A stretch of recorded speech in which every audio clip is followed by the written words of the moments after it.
Djokovic, c'est 4 à 5 heures d'étirement par jour. J'ai 4 à découvert que 5.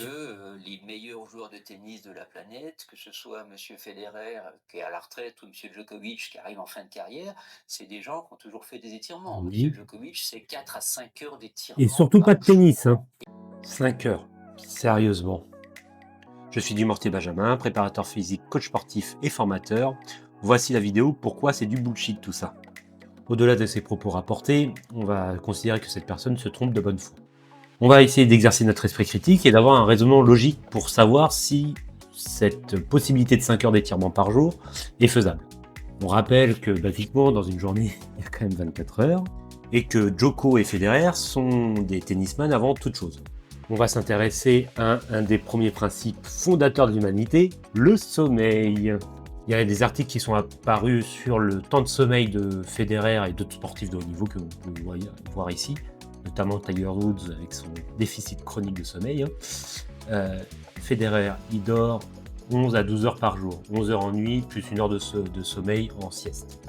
Djoko, de ce que j'ai vu, rapporte plutôt 9 heures de sommeil par nuit, entre 7 heures et 9 heures. Avec les fameux 5 heures d'étirement, on est déjà à 17 heures de consommer pour Federer, c'est énorme.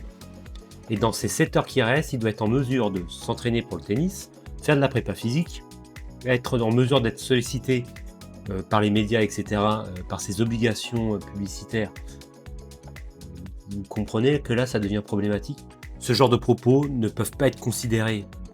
Je ne sais même pas d'où il sort ça, c'est compliqué, quoi. Imaginez 5 heures de stretching. Je pense même les gymnastes ne le font pas. Déjà, 1 heure de stretching, 1 heure d'étirement, c'est énorme, mais 5 heures par jour. Et imaginez leur profil force-longueur et leur capacité à générer des forces. Je pense qu'il y a une confusion avec les 5 heures à 6 heures d'activité physique totale, dont une proportion non négligeable d'étirement. De mémoire, il y avait une vidéo, il faudrait que je la retrouve éventuellement, de Federer qui se fait masser avant un entraînement. Et c'est 15, 20, 25 minutes de massage avant, voire plus si j'ai une mauvaise mémoire. La capacité à avoir une démarche d'esprit critique va vous amener à pouvoir prendre du recul sur ce genre de propos qui sont complètement aberrants. Allez, abonnez-vous, à bientôt et on se dit à la prochaine vidéo. Allez, ciao tout le monde.